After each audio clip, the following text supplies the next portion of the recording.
intended for listeners who are blind, have low vision, or have another print disability, which makes reading, holding a book, or turning a page difficult or impossible. The content is copyrighted by the respective publishers. For more information, please visit us on the web at nfradioreading.org. Hello, this is Evelyn, and for the next hour I'll be reading from the February 1st issue of the New York Times Magazine on the Niagara Frontier Radio Reading Service. The Minfluencers and I by Taffy Brodesser-Ackner. I never thought I would join the ranks of obsessive superfans until I found myself attending the same Broadway show 13 times. Last March, I went to a press preview for the new Broadway musical Operation Mincemeat.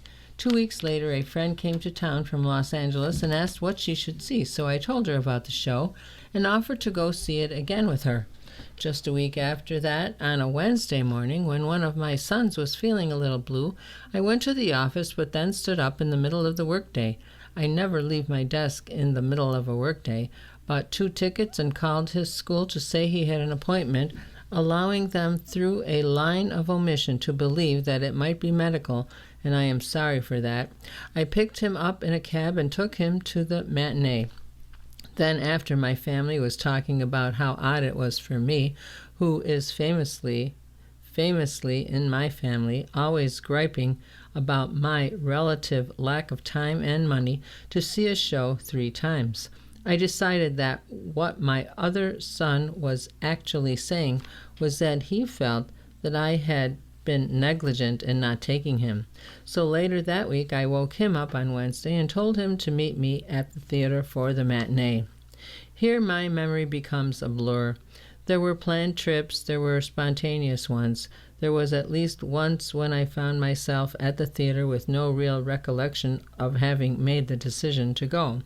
There were the more than a couple of times I went with a friend's 8-year-old child, I'll call B here, anonymized because B is not old enough to consent to being in the ridiculous story, and I don't want to have to apologize to them later, because I'd seen B there once and learned that it was neither of our first times nor even our second.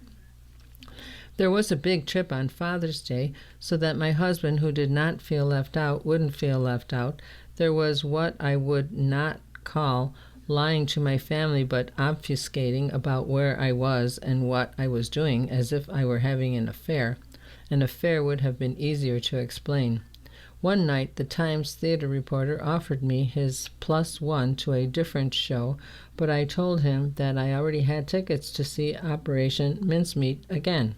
It would be my 9th time. "Oh dear," he said.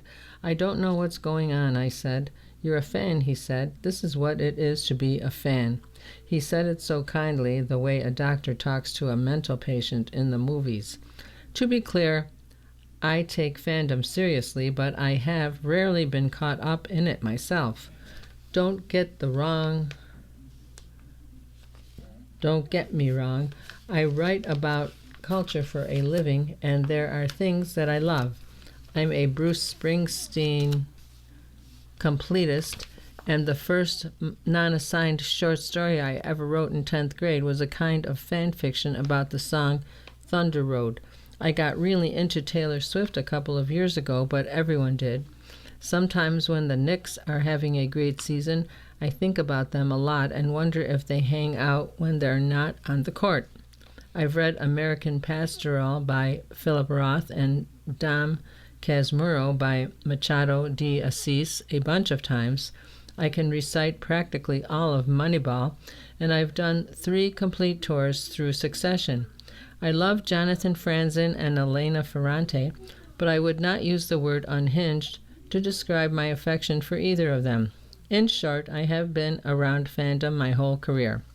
What I thought made me a professional was that I wasn't susceptible to its berserk fringes.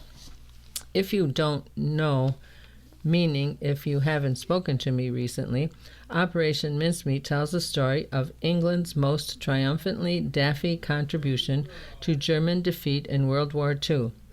an intelligence deception in which the corpse of a homeless man is dressed as a British officer, complete with a briefcase full of false attack plans attached to his wrist, and then dropped into the sea off the coast of Spain with the hope that German spies would ultimately get the plans and divert their defenses away from Sicily, where the Allies really intended to invade. The plan worked. The show's main characters are Ewan Montague, played by Natasha Hodgson, and Charles Cholmondeley, David Cumming, two MI5 officers who persuade their boss, John Bevan Zoe Roberts, to let them try this last-ditch attempt at saving the troops stationed in Sicily from Hitler. Hodgson, Cumming, and Roberts co-wrote and composed the musical along with Felix Hagen, who is not in the cast.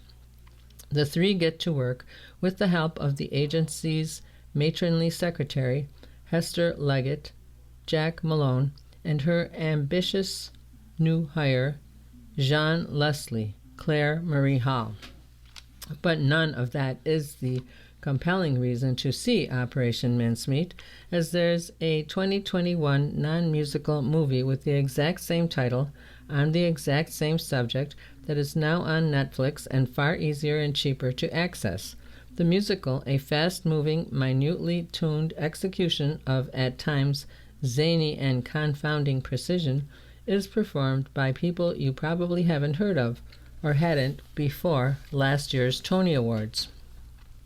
But there are just 5 of them, playing an astonishing 87 parts. It's British comedy par excellence, both droll and not, combined with some vaudeville, much Monty Python, and a healthy serving of Gilbert and Sullivan. It's a British government farce. It's a brazen send-up of class. It's also somehow a poignant exegesis about war and the value of human life. For the most part, the critics have praised it. The New Yorker called it a stirring vision of real fellowship. The Washington Post called it exhilarating and jaw-dropping in its inventiveness and virtuosity. The Times called it diverting if irksome, but I'll get to that. My own assessment is less measured. My editor has tamed my rhetoric for the sake of this publication's good name, but he has still allowed me to say this. It is as wild as a show can be and still be coherent. It's as moving and poignant as a musical can be without being sappy and sentimental. It is tonally deranged. It is utterly original. It's not just the best musical I've ever seen. It's the most rewarding theatrical experience I've ever had. But is that a reason to see it over and over again?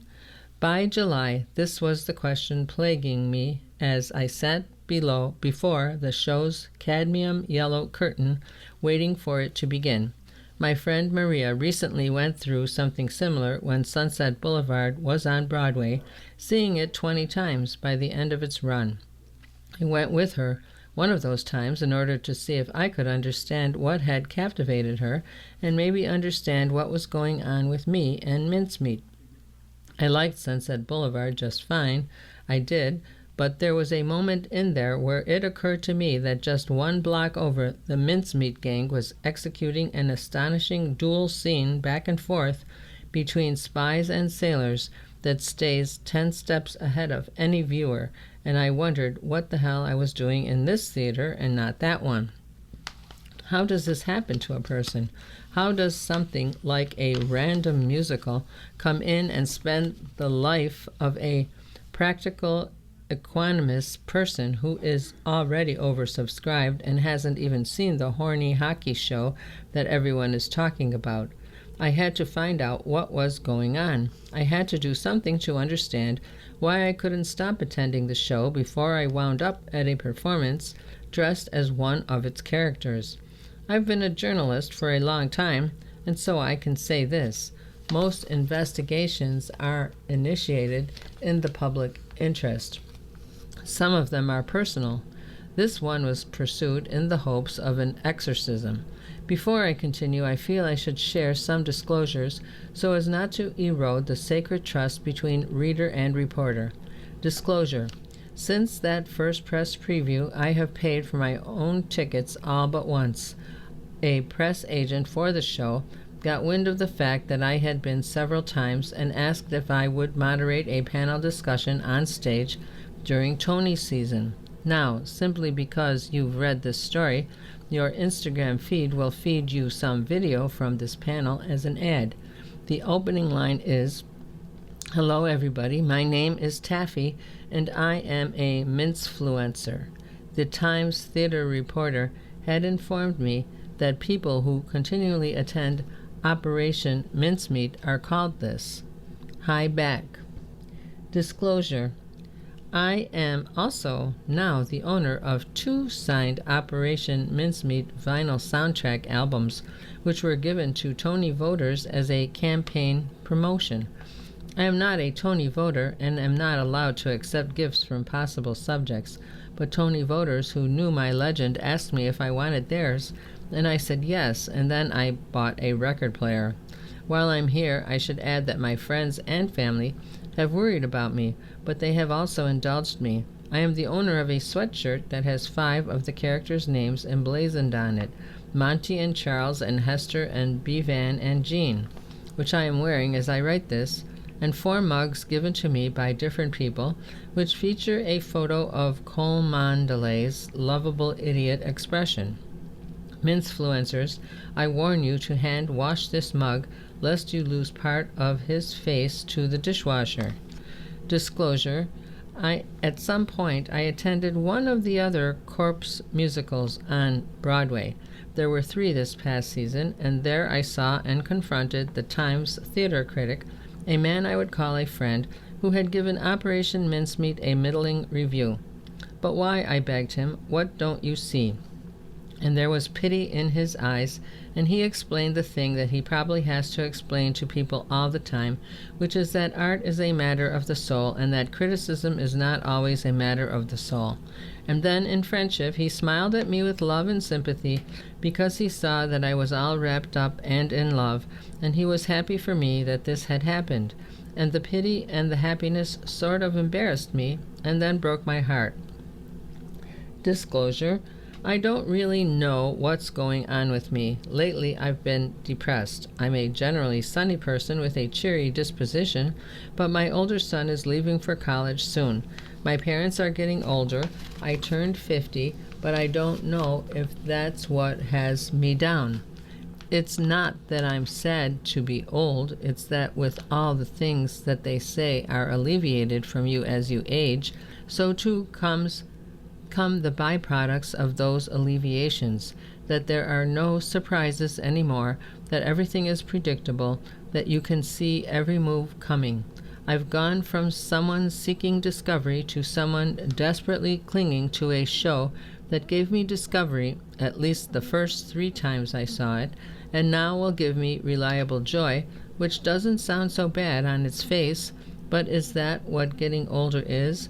Is this what it means to ossify? Disclosure. On my first trip, after being assigned the story, I took B along with me. It was my 11th time and B's 5th. By that point, B was mounting a full-scale rendition of the musical, unlicensed and unauthorized, another reason I cannot reveal B's identity here, in the basement of their grandparents' home in a neighboring state.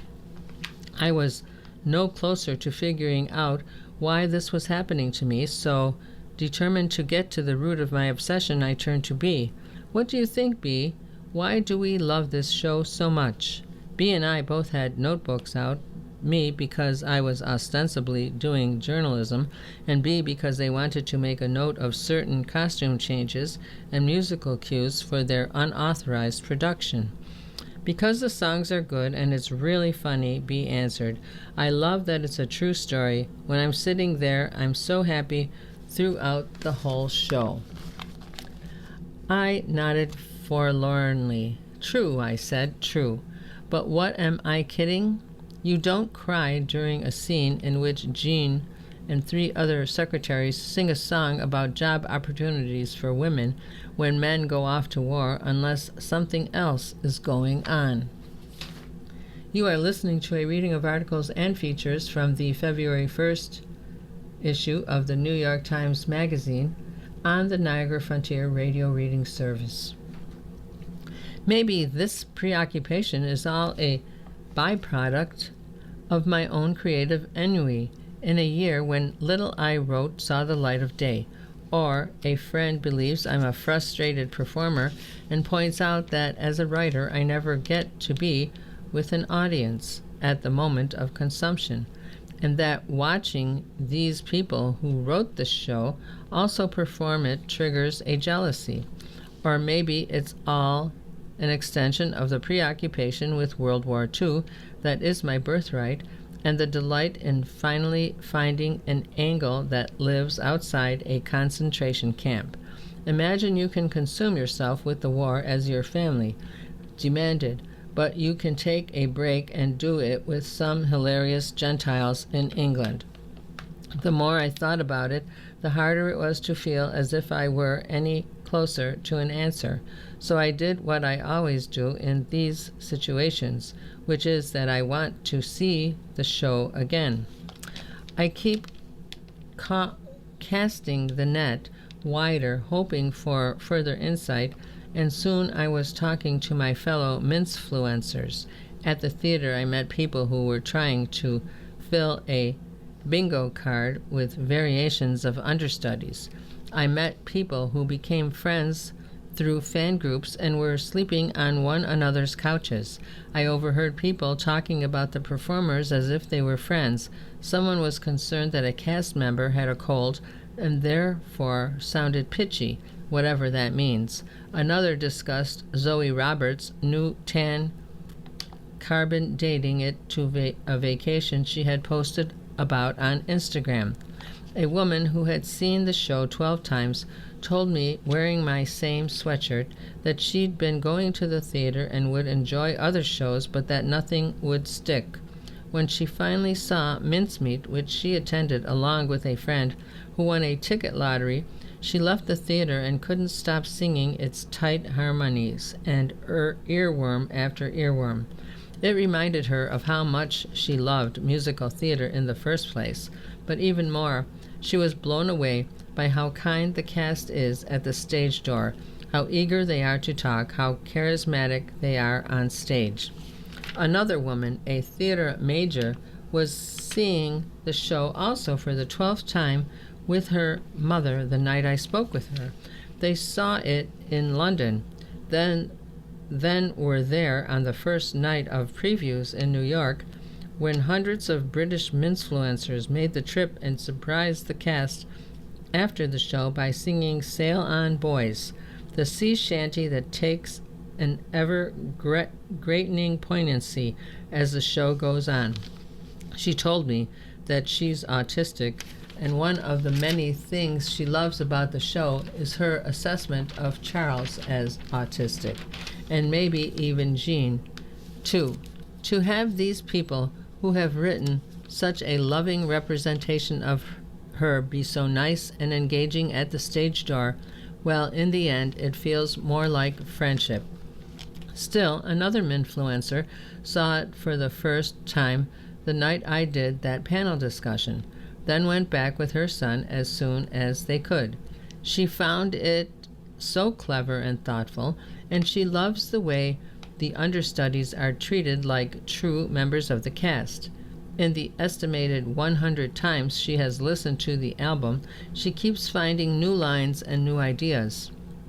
And that's great, but she has also seen Into the Woods 6 or 7 times, and the woman in the sweatshirt saw Les Miserables 25 times, and the theater major and her mother have seen The Phantom of the Opera a combined 15 times as well. So they're slightly less bewildered by the phenomenon of repeat attendance than I am, and it seems to me that there are people who see shows multiple times, and there are those who don't, and the ones who do can't help me understand why this, why now. I cast my net even wider and further backward interviewing the cast about the remarkable origins of the show.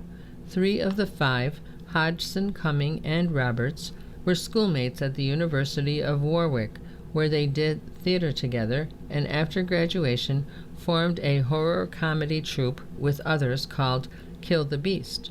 When Hodgson heard a podcast about the real-life Operation Mincemeat, she shared it with Cumming and Roberts, as well as with Hagen, a musician she was in a punk glam band with.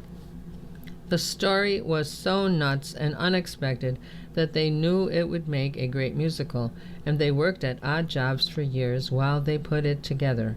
They applied for grants, took advice, doubled, quadrupled, and quintupled roles for the budget's sake, and then cast 2 more people and started out in a small theater, then a larger one, then an even larger one, then a West End one, then a Broadway one. I learned things I never would have known. There's a fake hand on stage. Minfluencers go online and find me in the comments, and Hodgson considered playing Hester. But the cast was so used to crazed fans by then that they couldn't really help me either. Cumming generously offered the idea that watching people triumph over fascism night after night might be healing in light of the current conditions of the world. Hodgson wondered if I, a writer, was vexed by the fact that I can't seem to understand the organizing principles of what makes the show so much greater than the sum of its bonkers parts, which is quite astute and fair. Because, maybe, likely even, but could that really be it? Professional jealousy, competitiveness. Robert said that a common theme she hears from influencers is how much fun it looks like they're all having. Have I even gone into that yet? These college friends who wrote a thing in order to make one another laugh, how a person wants to feel like a part of that. I don't know, but while I was at work trying to track down a person whom the show's press agent told me had seen it more than 200 times, I remembered something Hodgson told me early on, which is that every night and twice on Wednesday and Sunday they get to the part when Roberts, as Bevan, comes in and says that Hitler fell for the plan and that he's moving his troops from Sicily to Sardinia. Excuse me. And every night in their performance are the vestiges of a horror comedy troupe in fright wigs with a small cult following that cannot believe they are here on a Broadway stage. They had this idea and they worked it out meticulously over thousands and thousands of hours, not one moment of the show untouched by their inspired energy. And now, every night, they deliver it to their audience for their joy and pleasure, uncorrupted by intermediaries. Every night, Hitler's troops get diverted to Sardinia, and every night they are there to tell you about it, how it all turned out right in the end. There are nearly 1,000 performances in, and it's all still there. Whether or not I find out what has me so consumed, it's worth going to see just for that. 33 hours and 58 minutes is a lot of time to spend inside one theater, watching the same show again and again. I have been there to watch Cumming, who flourishes a leg from beneath a skirt in that secretary scene, go from having that leg naked to having a knee brace on it too, as of this writing, having his leg being at full strength again and brace free. I have been there for a flubbed line. I have been there when, at one of Cummings' understudy's first performances, there was one adorable misstep that the cast lovingly corrected as the crowd cheered.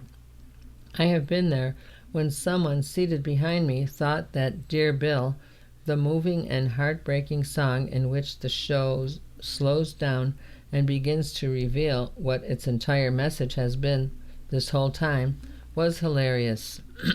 I was once there when a full-grown woman who is my above average height sat down right in front of me on a booster seat. But mostly when I'm there, I have time to think. I think about how I once defined myself by productivity, and in those moments I am overcome with self-loathing. Sometimes I have the strange dysphoria of the repeat theater customer and am embarrassed, not just for myself, but also for everyone on stage, acting at the beginning of the show as if we don't know what's going to happen by the end.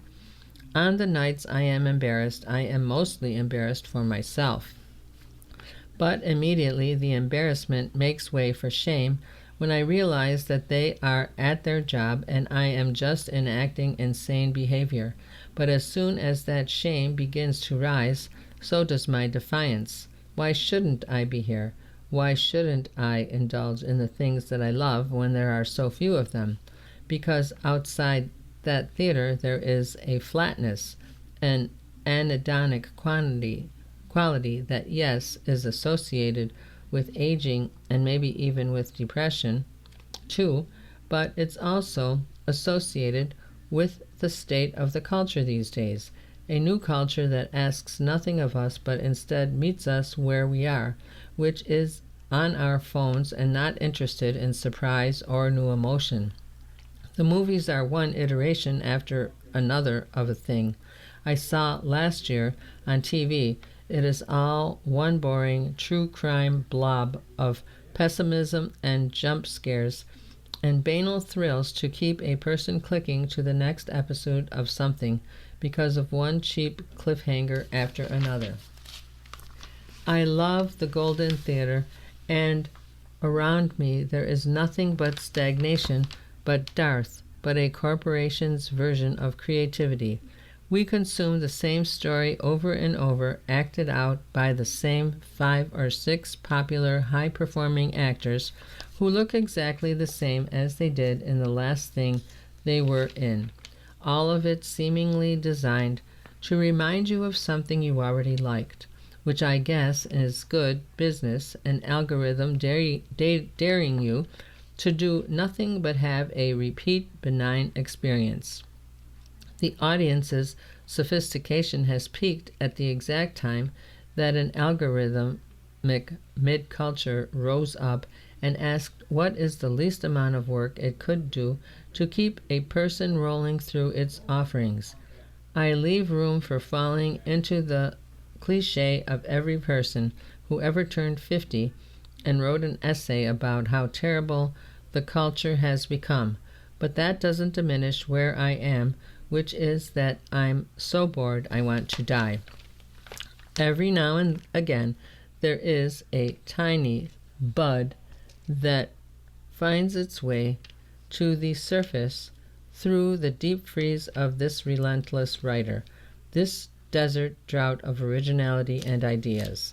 The dancing scene in Sinners, Fleabag and Tar, the limited series The Curse, Marty Supreme, the Alex Katz exhibition at the Guggenheim, and the Alice Neal exhibition at the Met. While we're at it, Prince Faggot by Jordan Tanahal and the Comeuppance by Brandon Jacobs Jenkins, and sure, I'll say the obvious, Hamilton. The anti-Semitism episode of the rehearsal, the bridge of Taylor Swift's would've, could've, should've, and the line about monsters being just trees in Out of the Woods, and all of the 10-minute, all too well Grand Theft Hamlet. The dance scene in John Proctor is the villain, the favorite, the twist at the end of Nickel Boys, where the form of that novel overtakes its function perfectly. These things leave me in awe, not just of their creation, but of creation itself. Operation Mincemeat takes its place beside all of them, uncategorizable in its utter freedom. You are listening to a reading of articles and features from the February 1st issue of the New York Times Magazine on the Niagara Frontier Radio Reading Service. It's hard to find anything these days that has its farm-to-table arc of analog success. A group of college friends making shows, then having an idea to make a musical, then looking for a story as opposed to having it presented to you after it was formulated in a lab of entertainment executives, then workshopping it and becoming singularly determined to get it exactly specifically right, then taking it from a small theater to a large one. Add to that its consideration to stay ahead of its audience, the energy and the care to do something crazy in a mid-scene flashback, a running joke about cockneys that makes no sense but is even funnier every time, a totally deranged finale, Nazis in a boy band. You really do have to see it, all just to amuse you so that you are breathless to keep up and delighted and flattered to be reminded that you were worth the attention. And this perhaps is the closest I've come to understanding this vexation. The tension I hold isn't between my professionalism and the joys of fandom. It's between the deadness of the culture and the surprise and joy of genuine originality. There is still a vestige of my brain that is fighting to save me, to defeat the doldrums of passive consumption by dragging me to fight for active passion. I can defeat those doldrums any day but Monday. I can stand right up from my desk and walk right over a few blocks and sit right down in a single seat and stare at the theater's cadmium yellow curtain, trying not to face down the ridiculous crisis I have found myself in, which is that when I'm in this theater I am happy and engaged, and when I'm not I feel that I am useless and living in a world that seems intent on smothering the light that keeps out the dark. That last line is a lyric from Operation Mincemeat. Disclosure: I didn't need to go again to the Halloween show for this story, but I did. I went with B my 12th time, B's 6th. B was annoyed that night. Their production of Operation Mincemeat was coming along, but the yellow curtain their grandparents had gotten them opened horizontally, not vertically, the way it does at the Golden. That night, B was dressed up as Hasselden, a spy stationed in Huelva, in a tan linen suit and a hat with a red band around it. As anyone could have seen coming, I was dressed as Ewan Montague, in pinstripe pants and suspenders and a striped tie. There was an army of Montagues there that night, but what differentiated me was that I was also wearing a festive Carmen Miranda fruit hat, signaling a 5-second deep cut from the show's first act finale, when Montague and Cholmondeley are on a public crawl, and the three actors who remain dressed up as a variety of waiters, dancers, urinators, bartenders, and such. You'd have to see it to understand. Within a few weeks, the show would announce its 6th extension all the way till July, and in a few more weeks that the original cast would be leaving on February 22nd, painstakingly replaced by a mixture of fan-favorite understudies and new talent, all Americans this time. And I was so happy to hear it because I might have been slightly closer to an answer about my behavior around this show, but I wasn't ready to face down a mincemeat-less reality, or to accept what will be missing in my life once this is gone, or to address the more crucial question of what could possibly take its place. I didn't know writing this story didn't really exorcise me as I'd hoped it would. All it did was give me a new word for yellow and synonyms for unhinged, demented, crazed, untethered. Here I was at the end, and I still didn't quite know what I was doing here. I guess there is no exorcism for someone who doesn't really want one. On Halloween, I sat with my notebook open and tried to be a professional one more time. B, I said, what is it? Why do we love this? Why are we still here? And B said again, with some annoyance at my badgering, because the songs are really good and exciting.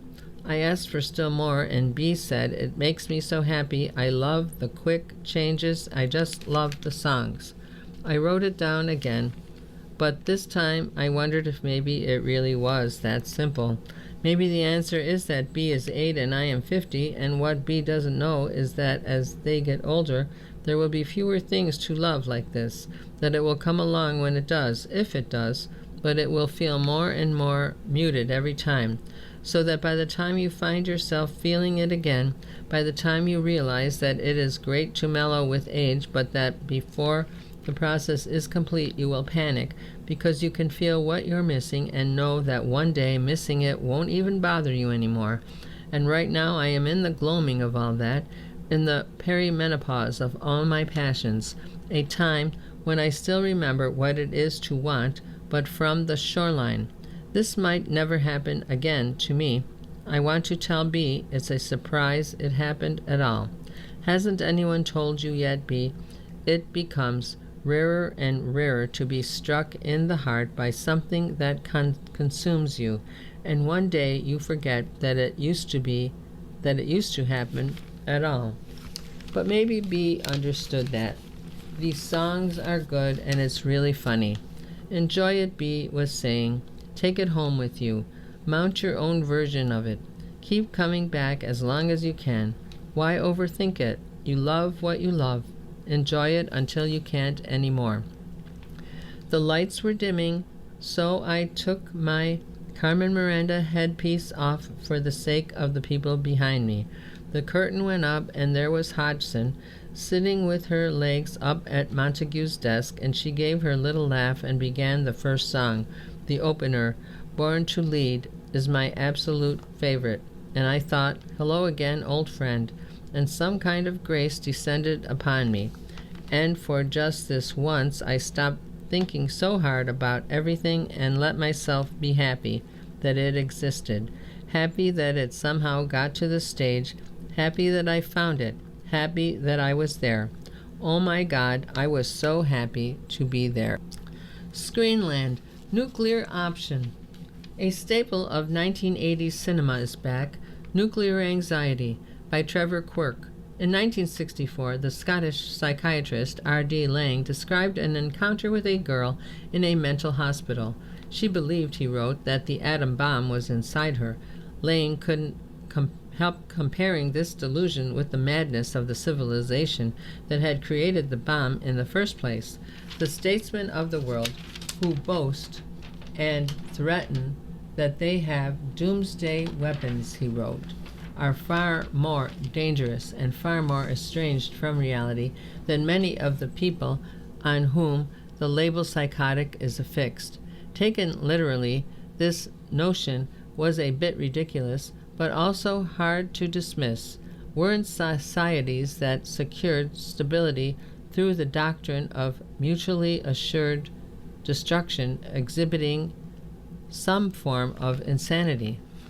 That question, so pressing throughout the Cold War, was forgotten after the founding of the Soviet Union in 1991. It's not clear why, given that thousands of nuclear missiles remained on ready alert around the globe. The apocalyptic dread that had haunted TV films and novels for decades quickly dissipated, even as civilization's suicidal arrangements remained essentially unchanged. A little bad luck is still all that separates us from a thermonuclear exchange that extinguishes much of life on Earth.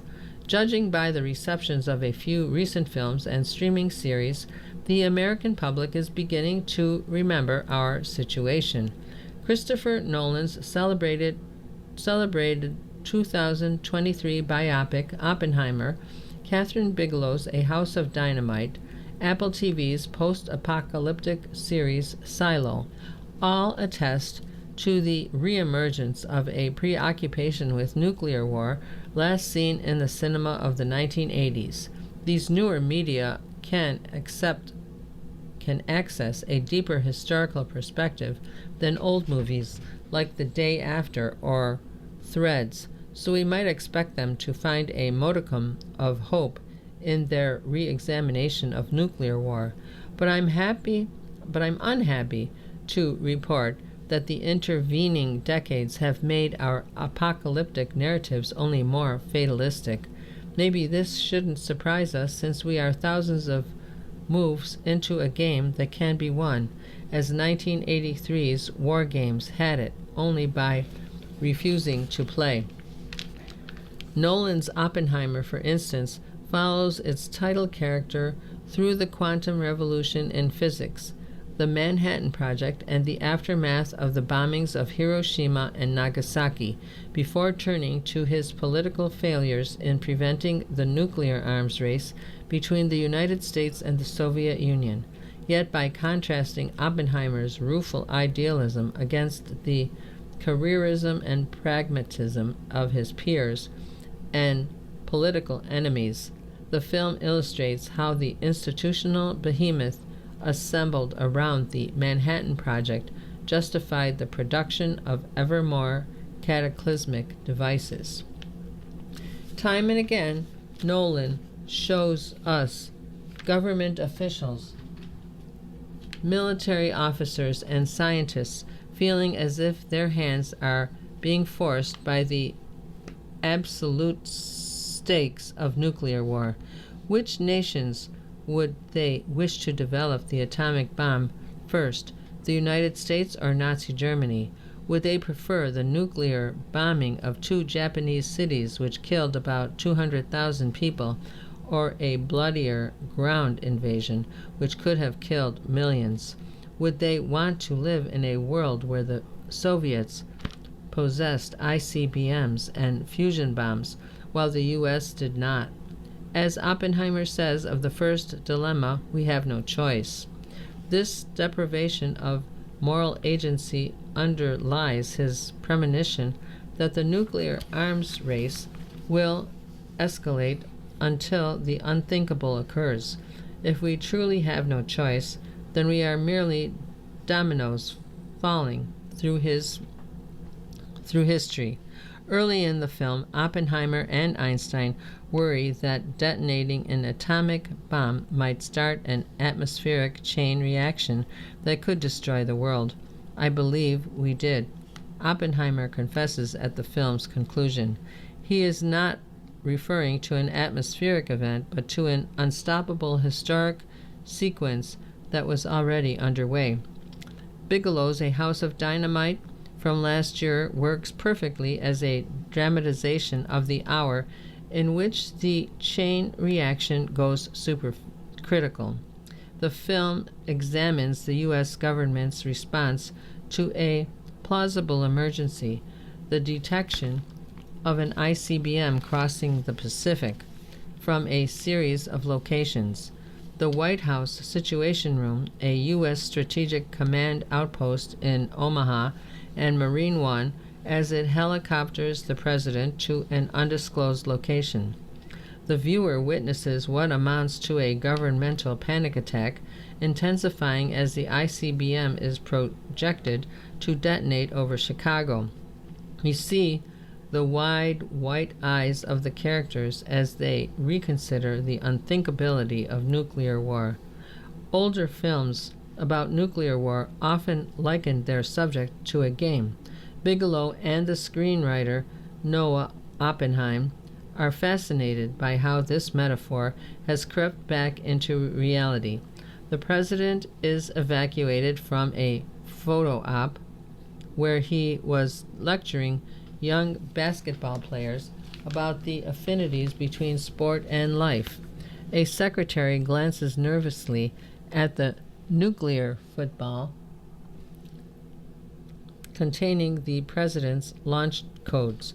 The enormous global display at a strategic command hub is named the Big Board, and an NSA expert describes North Korea's possible motivation for attacking by saying, if you're losing a board game, you might as well topple it. You are listening to a reading of articles and features from the February 1st issue of the New York Times Magazine on the Niagara Frontier Radio Reading Service. As they obey emergency procedures set in place decades ago, the characters of Dynamite do appear to be trapped within some calamitous game, one in which the president must choose between indiscriminate retaliation described by a national security advisor as suicide or a restraint that amounts to surrender. The president cannot believe this binary quandary. This is insanity, okay? The response he gets from a general, no sir, this is reality, is not a correction, it's a clarification. Yes, the situation is unquestionably insane, but decades of steely-eyed rationalization have made it unescapably real. After a missile defense system fails to neutralize the ICBM, a terrified soldier at Fort Greely in Alaska turns to his superior and says, "We did everything right." His dismay comes from realizing that the rules of the game are not the laws of history. It's too late for the characters of Dynamite or Oppenheimer to do anything but yearn for the moral considerations that might have allowed humanity to deter or abolish the weapons that doom it. The characters in Graham Yost's TV series Silo only ever glimpse that moral agency. An adaptation of Hugh Howey's trilogy of novels, Silo depicts a small society living within a subterranean bunker after environmental catastrophe and explosions render the surface of the planet uninhabitable. The story follows an engineer, Juliet Nichols, as she learns that the remnants of human civilization have regressed into totalitarian rule. One of the show's few intriguing suggestions arises in its second season, when we learn that a second silo, there are many, destroyed itself through a rebellion that is now repeating itself almost event for event in Nichols' own. Yet again, we find that the ruin of a society is programmed into the way it maintains stability. The 1980s experiment in educating the public about nuclear war through cinema failed. By the mid-90s, the dread that defined the Cold War had largely left the American mind. In the decades since, the iconography of nuclear war has been so thoroughly metabolized by our pop culture, from airport novels to video games, that a mushroom cloud, once a secular symbol of doom, seems familiar, almost kitschy. At the same time, Americans are encouraged to catastrophize. To borrow another psychological term, virtually every dilemma we perceive, rendering us incapable of discriminating between mountains and molehills, threats and illusions. I suspect that these cultural features will prove a challenge for the new cautionary tales about nuclear war. What good is raising an alarm when all the world's sirens are already wailing? The Ethicist by Kwame Anthony Appiah. I let my wife have an affair. Do I have to console her now that it's over? I have been married for many years, and I still love and care deeply about my partner. Over the past year, she had an affair, and I knew about it from the beginning. She said that she needed it, that it gave her vitality, that she enjoyed a sexual freedom she had longed for, and that she felt it was wrong to do this in secret and without my consent. I agreed.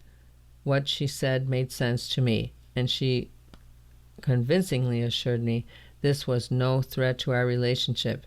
At the same time, I always suffered when she was away with her affair partner and could not find a way to take this easily. She recently decided to break it off because the overall emotional burden for both of us was too great. But while she is grieving about it, I feel relieved, even though I wish that I could have better coped with a situation I rationally and ethically considered okay. It conflicted with something deeper inside me that I can't easily change.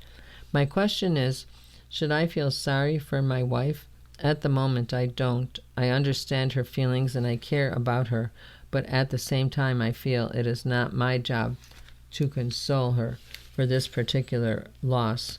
What do you think about this? We don't have voluntary control over our emotional responses, at least not in any straightforward way. You're glad she's sad, and neither of you can simply choose to feel otherwise.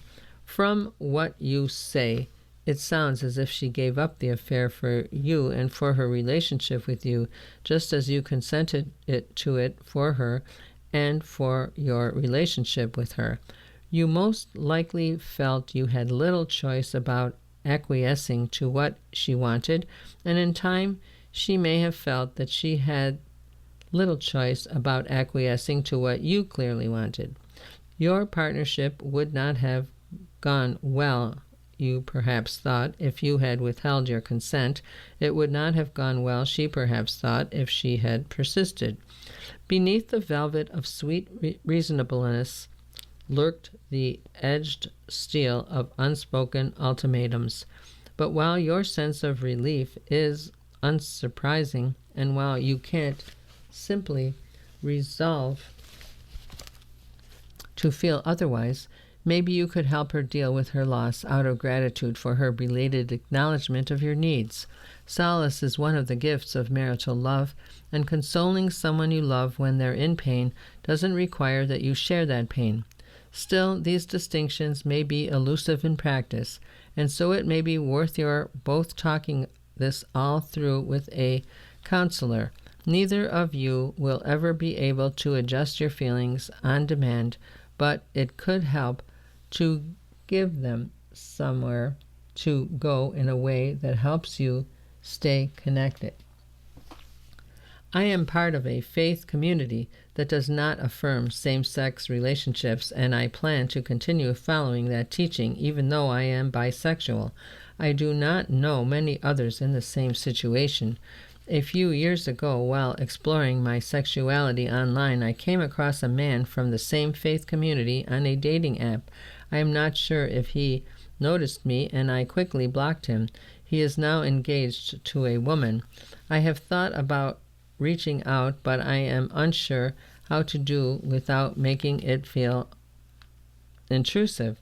At the same time, it would mean a lot to have someone I could relate to in this area, and possibly he might feel the same.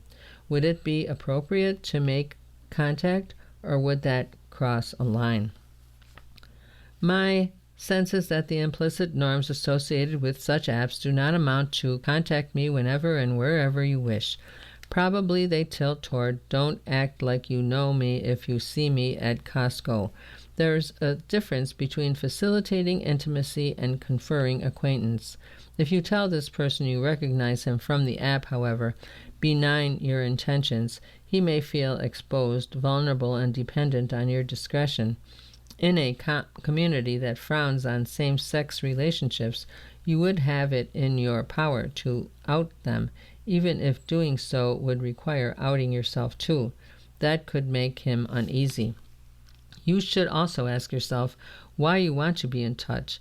Given that the other person is engaged, he is most likely committed, as you are, to abstaining from same-sex relationships.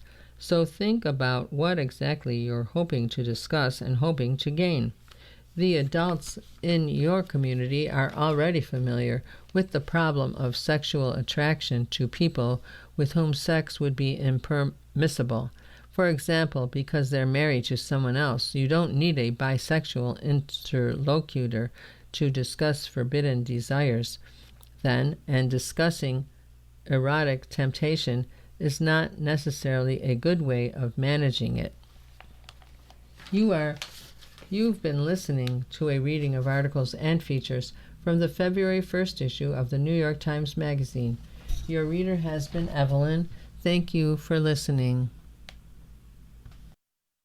Coming up next on the Niagara Frontier Radio Reading Service, we have today's issue of the USA Today.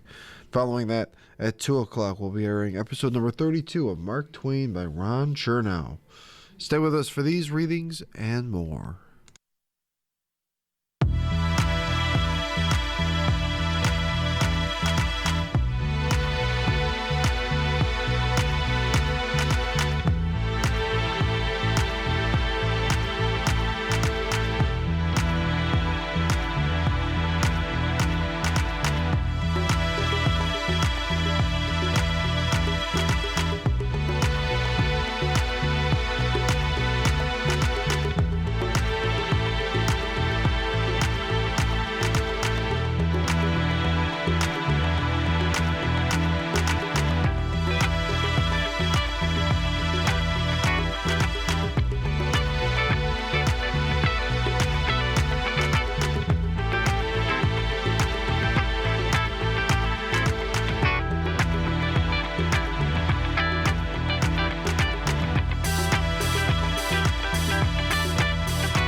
You're listening to the Niagara Frontier Radio Reading Service.